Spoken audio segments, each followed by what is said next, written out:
Okay. So, what have we bought? What have we bought, Dad? Show everybody what we've bought. Your dream car. It is, for those that know will know, for those that don't, it is a Rover Mini ERA, a Japanese import, as you can see. First saw in 1989 when they came out, and always wanted one since. Yeah, this one was made and went off to Japan and then came back. So it's the next project. Yeah, it's not perfect, needs some work on it, but we'll get it there. Yeah. So yes, as indicated, always wanted one since '89, always been a dream of mine, so it's great to get one. So yeah, it's not perfect, there's lots of little bits to do. Keep finding more bits as the more I look at it, so give me something for the winter. Bodywork's not in bad condition at all, it's more mechanical stuff than anything. If you're interested in me seeing the work I do on this, or I could post some shorts, then let me know in the comments and I'll happily add those. We also took it out for a quick spin up the road to MED Engineering, who had a coffee morning, and met a few people up there. Great little gathering. So here's a look at that also. Welcome to civilization.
I'm tired of always see the bad.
a cloud of minds. I think I'll pass on that.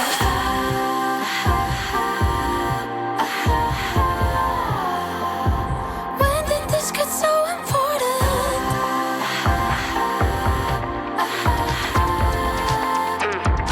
Maybe it's not. I don't really care. I'm going offline forever. Get out of my hair. I rekindle my core values. So yeah, back home from MED, we had to make the decision. We couldn't keep 3 minis. It was impractical. We don't have the space. We'll never drive 3 of them. So we decided to put the Tahiti Blue one up for sale, which has since been sold and gone to a new owner. Sad to see, plenty of work went into it, but things move on. Somebody else will enjoy it, and so we'll have the ERA to work on. Apologies also for the lack of videos. We've been pretty busy with some personal stuff going on, but that's all sorted now. We have a busy couple of months coming up, so hopefully get some more videos out, both for minis and mixture of classic shows and stuff. So we'll look forward to putting them up for you to take a look at. Thank you. Bye.